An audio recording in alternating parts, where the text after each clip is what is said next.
Excellent. Thank you all for coming this evening. Hope you're all pumped about tonight. So thank you for coming to meetup number 66, November 1st, 2017. Last one before Christmas. Hooray. How are we all doing? We all excited about tonight? Yes? Hey, alright. Work the room. Come on. Come on. Okay, a big thank you to all our sponsors. Our sponsors made this possible to help us set up the room. We run this monthly. It takes a bit of setup, food, beer, once it's done by our sponsors, so thank you all. Our speakers tonight are Westcon and the Cloud Guru, who are also our sponsors, so a big round of applause. Thank you very much. Up tonight we have our usual introductory lightning talk with David and Vinci from PolarSeven. So they're going to run through a few bits and bobs with us. And there's even a live demo, which I was like, oh, why don't you record it? Live demos. Let's hope the demo gods are winning this evening, but we'll have to wait and see. Then we have Summit Arya, who's a solution architect with Westcon, who's going to give us a talk about extending AWS security best practices through next-gen security solutions. Everything's next-gen these days, which is awesome. So, good stuff. PolarSeven are a next-gen managed service provider, by the way. Next-gen managed service provider. So, and then we break for our pizza, have some networking and beers, chill out, talk to everyone around, see what's going on. And then we're going to Sam from a Cloud Guru, who's going to give us 10 tips for running a serverless business. Who here is running a serverless business? Ooh, 3, 4. Excellent, good stuff. So you'll be looking forward to that. So with no further ado, David and Vinci. Vinci is here.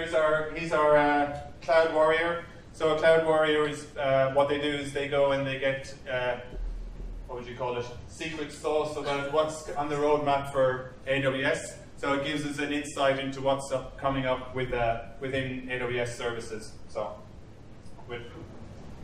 here we go. David subject with AWS logs and custom metrics. Custom metrics. We're going to do a little bit of a live demo tonight, but not too much of a live demo. After Pete's wonderful demo of recognition last month, I'm sure you all remember that. And in fact, the at the New Relic Future Stack conference last week, the Amazon Web Services stand is actually using this demo of recognition. So congratulations, Pete. Can you hear that? Yeah, down the back. Can you hear down the back? Can you hear this? Yeah, okay, I'll have to. Yeah.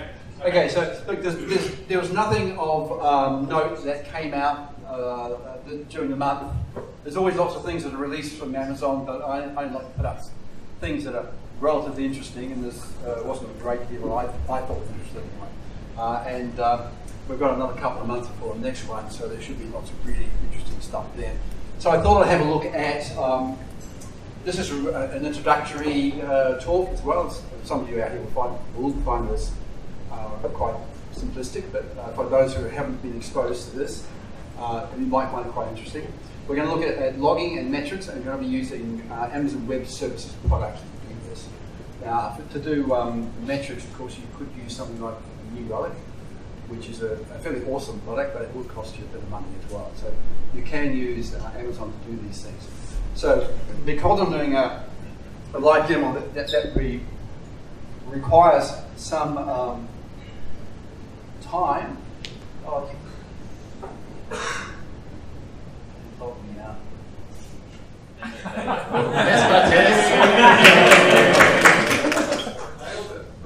Yeah. What's my number again? No biggie.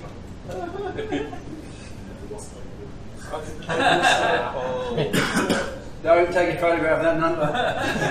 It'll change. I know. Oops. We'll give this a couple of days. It's not looking good so far. I would just unplug this right now. Yeah, no. I'm gonna wipe that. Anyway, so what I wanted to show you was I've got two instances in an auto scaling group. And what I was going to do was going to terminate one of those instances, and just to show you what happens when that gets terminated, but not playing.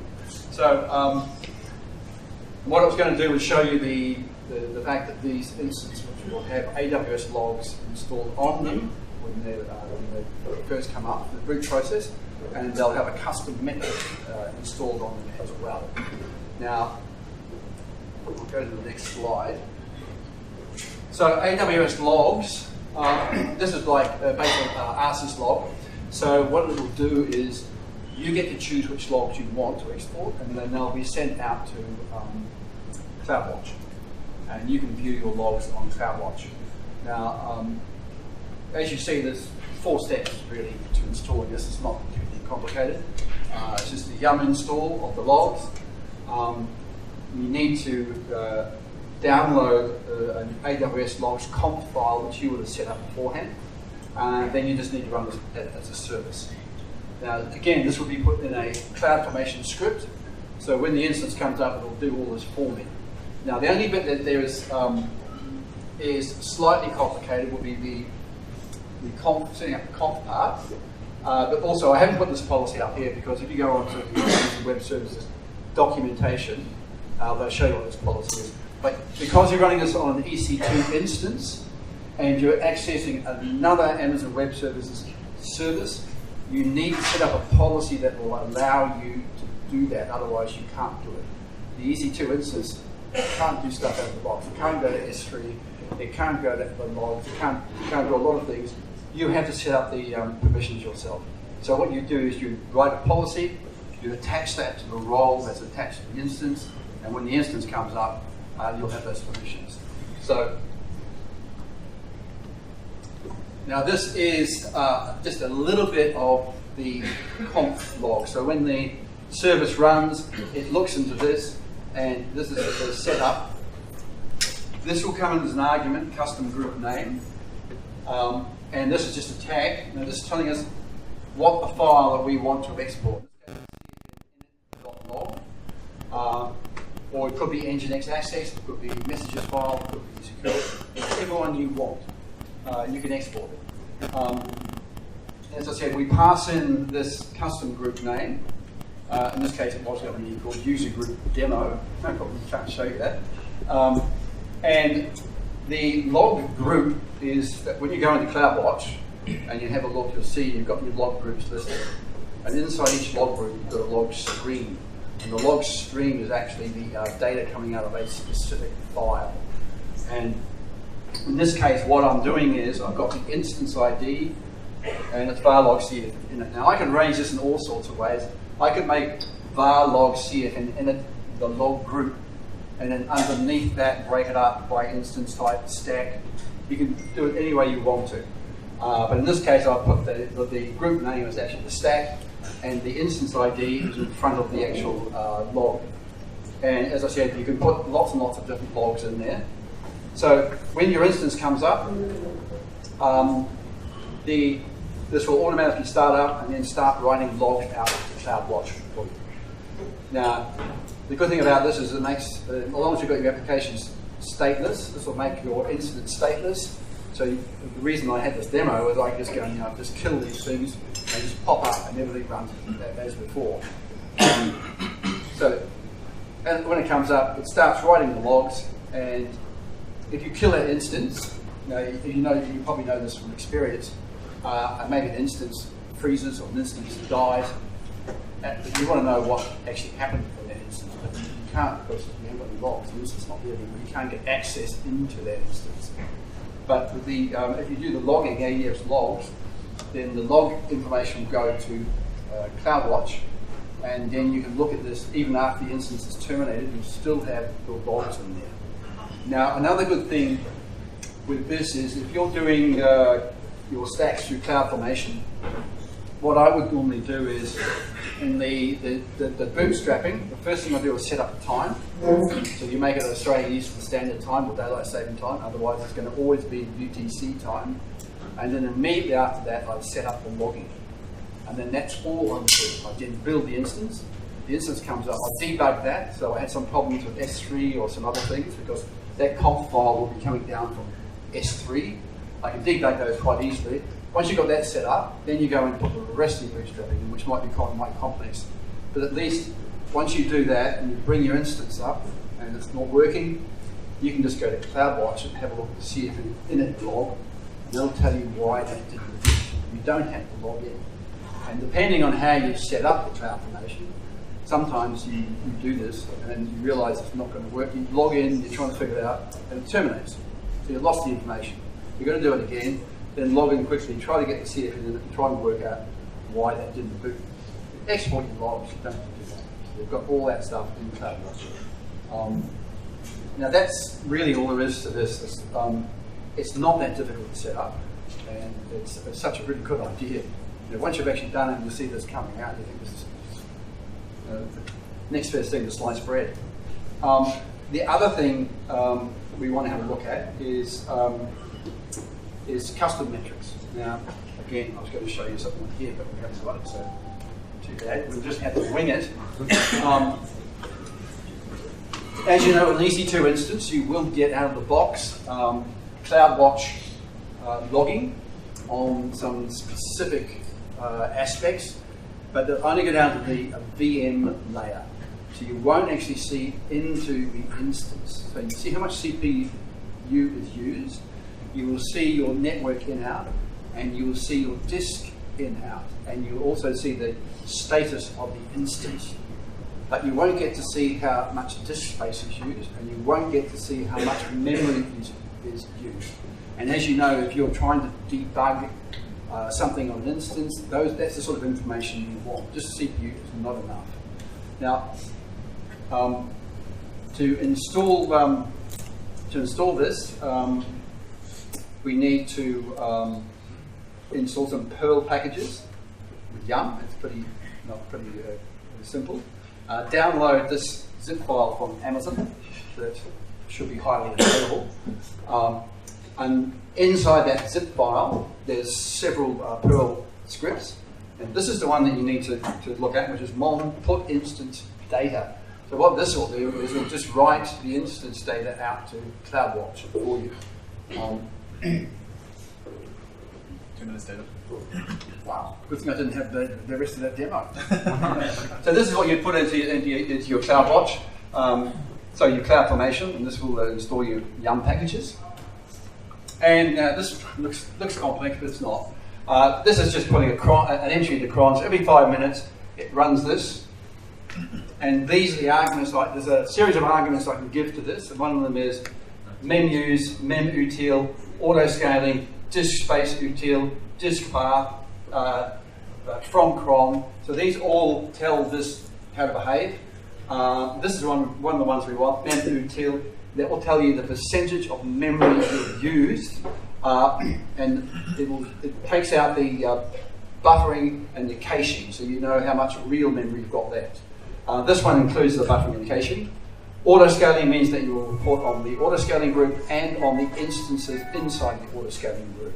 So, disk path here means that you could actually just report on a mounted disk if you wanted to, rather than the repetition. And the from cron just suppresses the messages.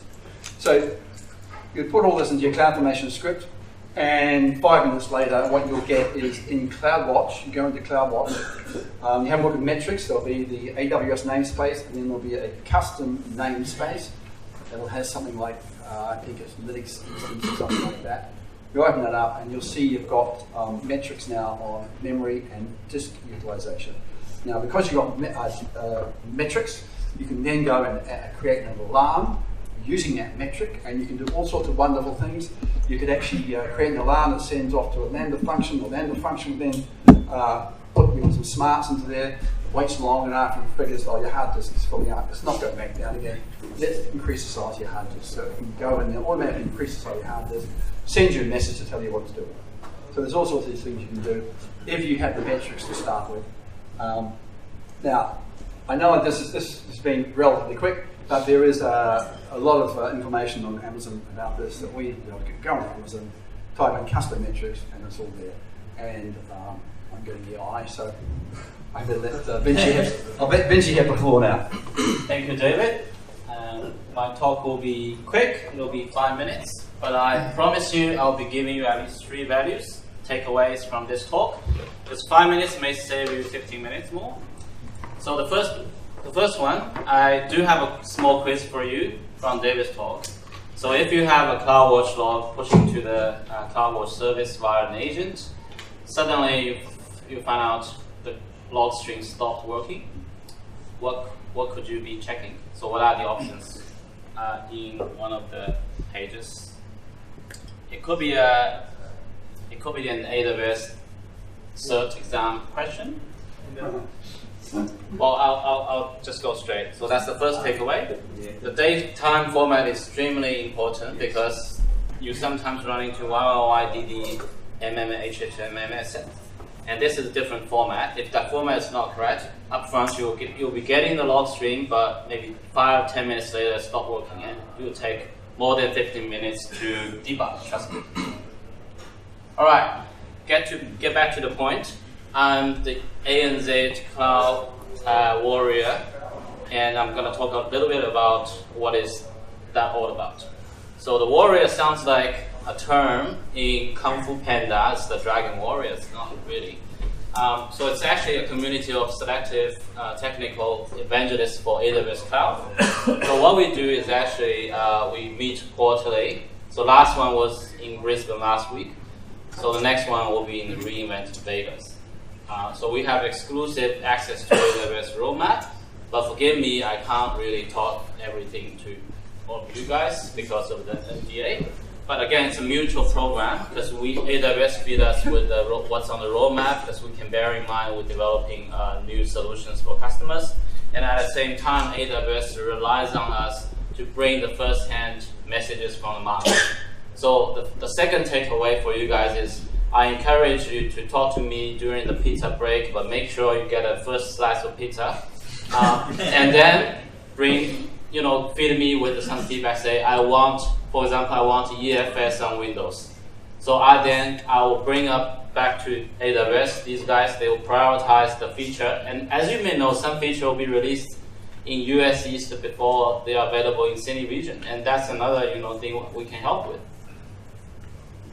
Sounds interesting? So some observations from the last meetup back in Brisbane. So migration to AWS, still a lot of opportunities, and we're still seeing a massive amount of workloads still running on private clouds or other cloud providers. So believe it or not, I'm not putting data source here, but AWS I think accounts for double-digit workload globally overall, but it's still a big, huge space to grow. And we're seeing a lot more data-related projects, data mining, analytics, visualization. But to be honest, AI, machine learning is still up on the ramp. So you guys may all know the hype curve for technology. So it does this, and it will be quiet a little bit and pick up with the real projects in production. So containerization is actually moving from the buzzword, everyone's talking about it, into production. So we need a better strategy to implement. And because of the diversity of use cases, AWS are hearing different voices. For the same service, people are facing different challenges, so you have different feature requests. That's why they need to prioritize before they release a new feature to the market. That's why your talk, to me, is very important to have such a conversation. Even the feedback from New South Wales can be different from Queensland. That's why ANZ Cloud Warriors, we meet together quarterly to bring up to speed what's happening on the market. So more takeaways. Well, the third takeaway for tonight is from me is the new way of addressing the pains of VPC peering. How many of you are using VPC peering today? Quite a few. So, are you running into any challenges? I think if you're peering 10 VPCs together, maybe five internally, 5 external services, then you're running into some trouble because think about the combination and how you can manage the networking and security things. It will be a nightmare. I can't talk about what specific service they will be releasing shortly, but there will be new ways of addressing these challenges to allow application to interact with other applications in a more convenient way. So new load balancer being released, as David probably talked to you last month, network load balancer. A few more enhancements is on the way. Eventually, network load balancers targeting for lower latency, more connections, and more stable connections. And containerization on AWS, ECS is not the only answer, even for AWS. And also, we're seeing big opportunity to enable massive scale of migration. We're not talking about migrating 10 virtual machines into AWS. Oh, my beer. We're talking about maybe 10,000 of virtual machines into AWS. So that remains a challenge. We need to figure out the best strategy and best tools to do that, and best personnel. That's all from me. 3 pages, 5 minutes, 3 takeaways. Thank you very much. Thank you very much. Thank you. Up next we have Sumit. So again, this lead-up is for you guys. Did you find that segment useful? You want more on the same next month? Yeah? Good. Thank you very much. Sumit, take it away. Hello, am I audible? Yeah. Hi, good evening everyone. Am I audible now? Okay, myself Sumit and my colleague Sam, we are here to present basically next generation security solutions which can be thought of as an extension to AWS security best practices. And we are basically from the cloud and services team of Westcon.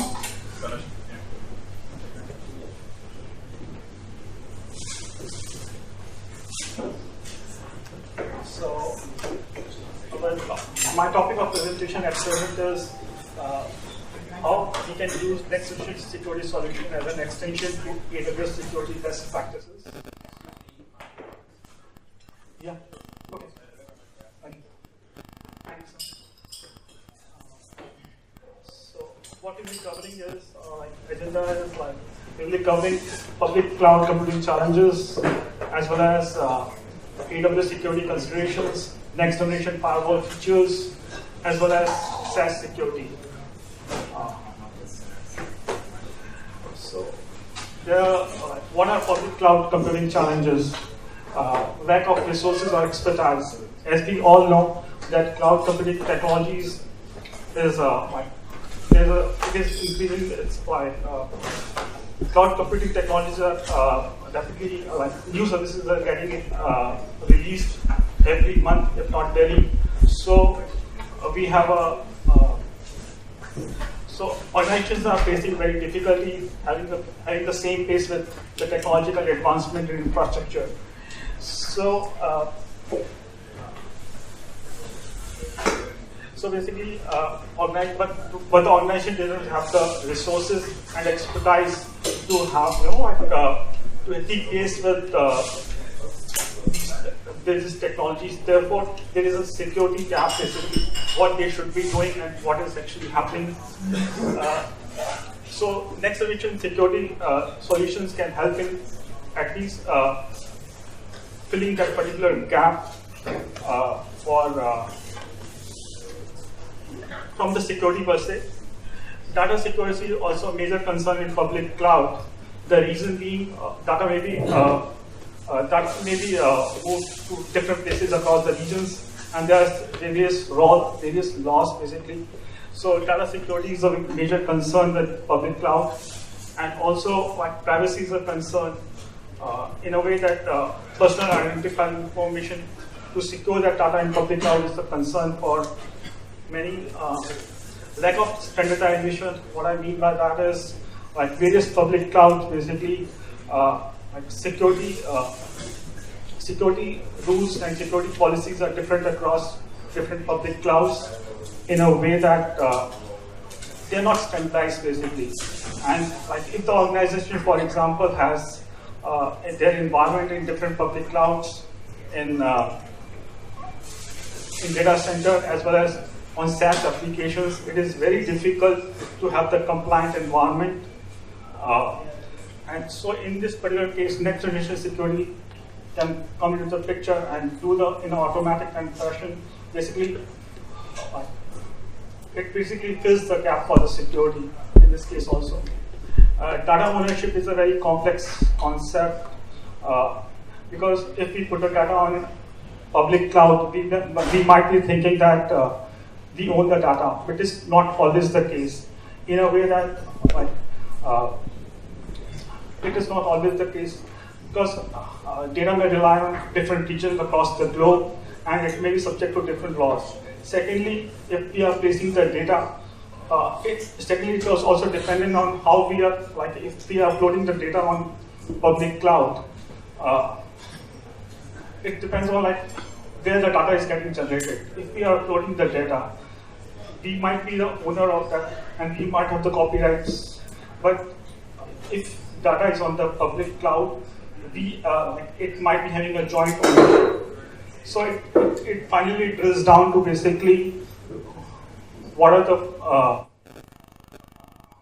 the agreements in place for that data ownership. So these are the considerations for cloud computing challenges which we have. So it basically how we assessing the data is quite different due to the cloud and virtualization basically, and how we assessing the data is there's a dynamic shift in how we are assessing the data, and also due to the mobile data needs to be accessed from anywhere due to the mobile users, and with the SaaS applications coming into the picture, we don't basically own the data. It is with the SaaS providers, and Internet of Things is creating a huge amount of data in a way that it needs to be securely processed. I'm just creating a background why the next generation firewall can be helpful for AWS security practices. I've just included this slide to say that Westcon is a global distributor for many security vendors. We are not promoting any particular vendor, and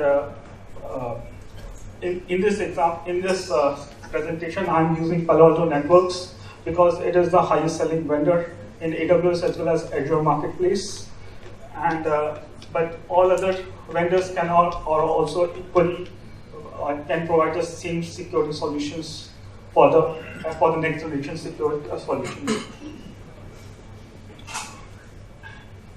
So here I will be discussing the next generation firewall features from Palo Alto Networks perspective. First is the application ID. As we all know, the security groups and the security in AWS is port-based and protocol-based. Application awareness is quite required. So App ID is basically layer 7 based and application aware feature from Palo Alto Networks. It provides a multiple identification techniques to identify exact application in which is traversing in the network, even if any malware or which is passing through by masquerading as a legitimate traffic, we can block that traffic by using application awareness. And basically, if they are doing port hopping or they might be doing encryption, even then this particular feature can identify the application, whether it is legitimate or whether it is malware. And with the help of user ID, basically, we can know who is doing what in our network. And content ID is basically it protects data leak prevention, and we can create the policy under content ID to control the content which is traversing the network. For example, it can also be used for it can be used for preventing the file shares as well as preventing the sensitive data. And zero-day attack prevention is basically in Palo there is something called Wildfire, which is basically a threat analysis cloud environment. It prevents zero-day attacks and it detects malware, and basically it prevents known and unknown threats in a real-time basis. And hybrid environment in a way that, if you want to extend our environment to AWS or Azure, any of the public cloud platform, we need to have a firewall in place having the same security configurations as that of our on-premise data center for the compliance per se. So hybrid environment can be created easily with the Palo Alto Networks wireless virtual firewall. Automatic policy updates is quite very important in a way that we might have the firewalls in different parts of the network. So same security policy update should be pushed across to them. And so like Palo Alto has something called Panorama, which can be helpful to having the same security configurations across the board. So these are the next generation firewall features which can be helpful to the AWS environment. Okay. So I'm specifying the deployment use cases, basically scenarios. It can be used as a hybrid cloud, which is nothing but basically extension of the on-premise data center. We can use it to separate data and applications for security and compliance. And this segment, Palo has also something called zones. And so it is basically for segmentation of data. We can use it on a parameter as an internet gateway, and it can also be used as a remote access. In remote access, for example, if the mobile users want to connect to our network on AWS, with the same security policies applied, we can have a virtual firewall on AWS as a parameter. And there's something called Gateway Protect. This is a subscription-based license which we can have. So the same security policies can be applied to the mobile users like laptops and mobile phones and iPads.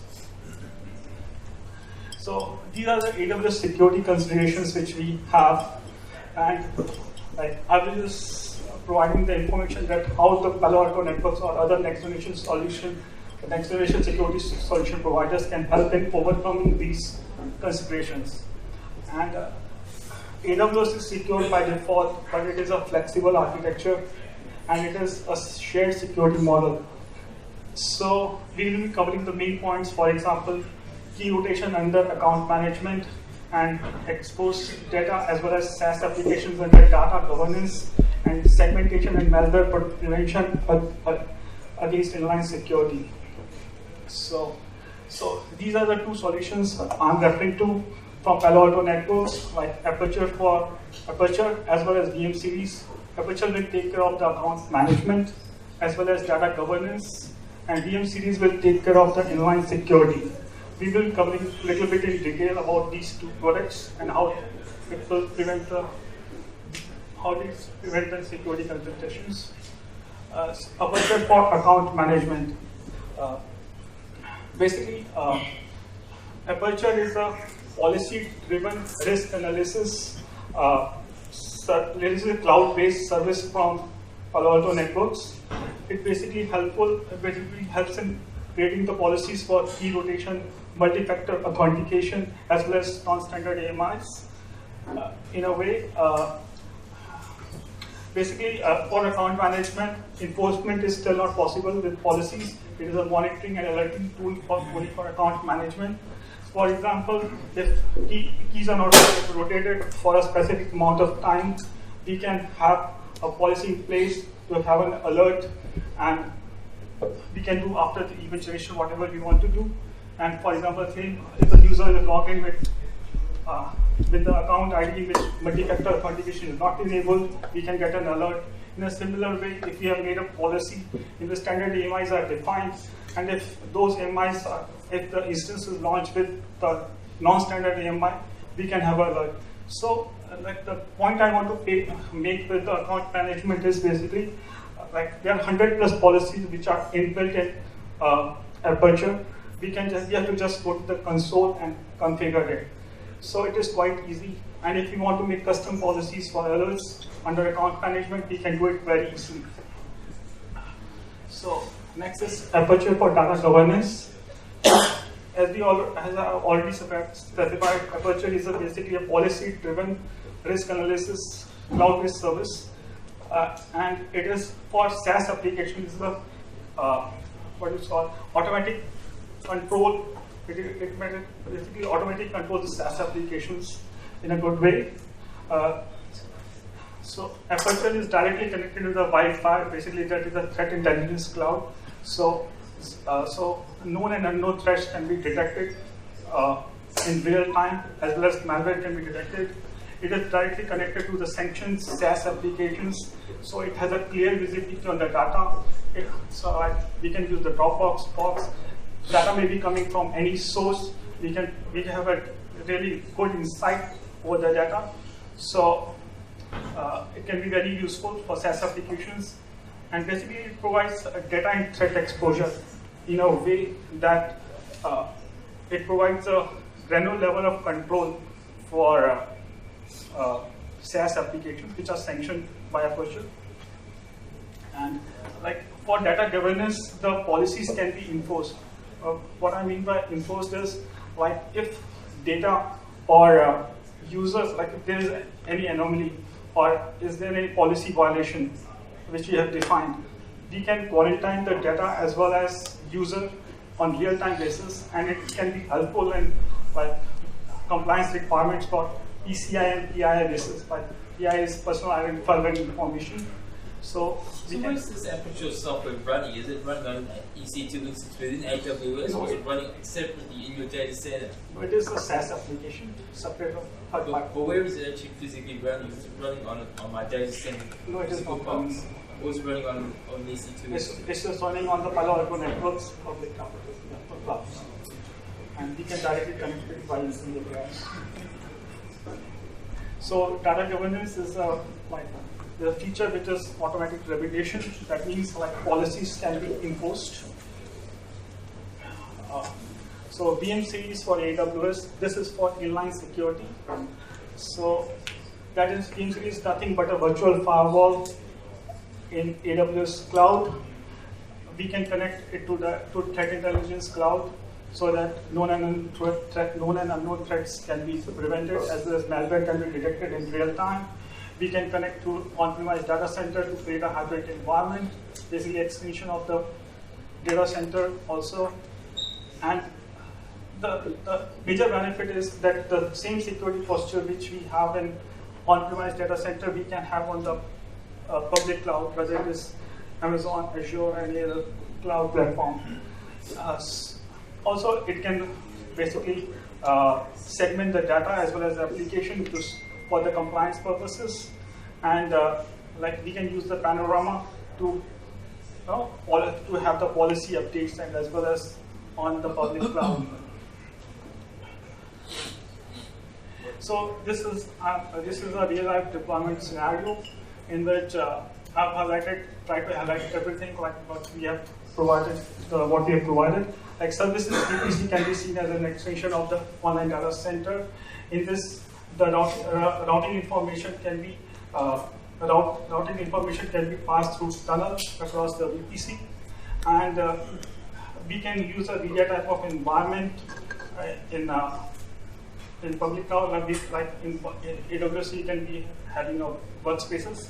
So if they need to directly connect to the, if those instances need to directly connect to the outer world through internet, like we can have parameter firewall. So we can place these virtual firewalls for east-west traffic as well as on the parameter for north-south traffic. So this is a real-life deployment scenarios in which the Palo Alto Networks virtual firewalls or any other next-generation security vendors can come into the picture. And bootstrapping in AWS is very much similar to what we do in the instances.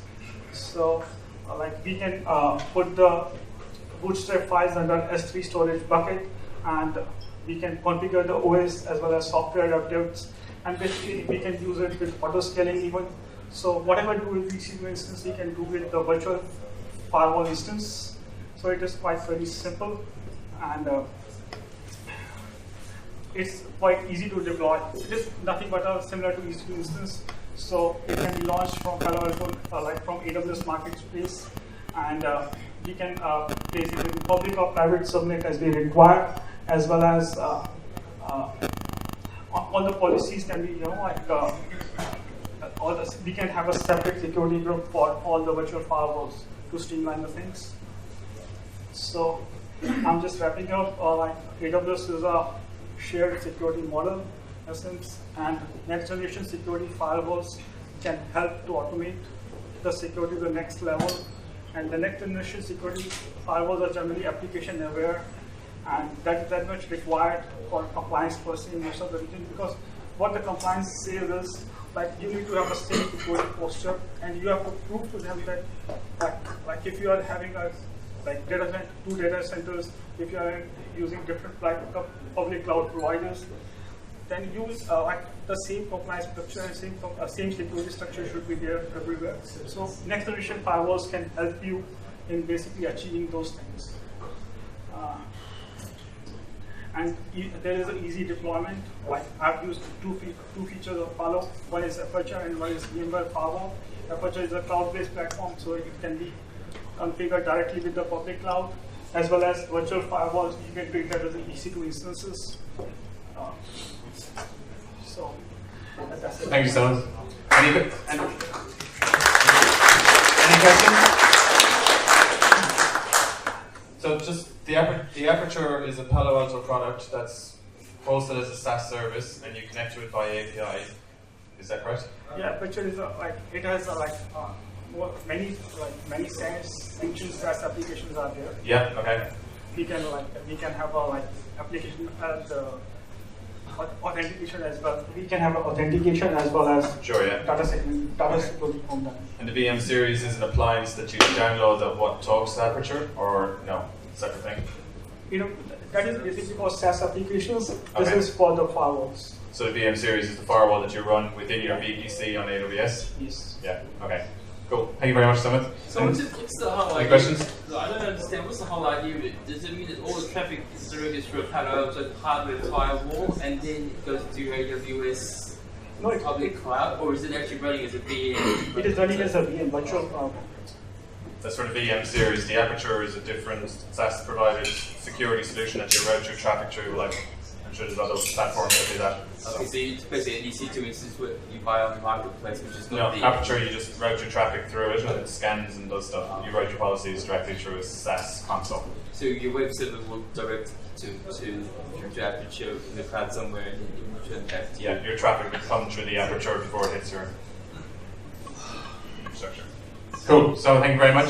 Thank you. Okay, thank you. Up next we have, so if you're looking for a job, Kev, wherever he is, Kev, where are you? Raise your hand back there with the glasses. So he's looking for a Microsoft Dynamics GP consultant. Huh? And a cloud consultant. Talk to Kev, he's there knocking around. Speak to Vinci. So refresh your drink, grab some pizza, make new contacts, have a chat, talk to the PolarSeven team, and we'll catch up with you shortly.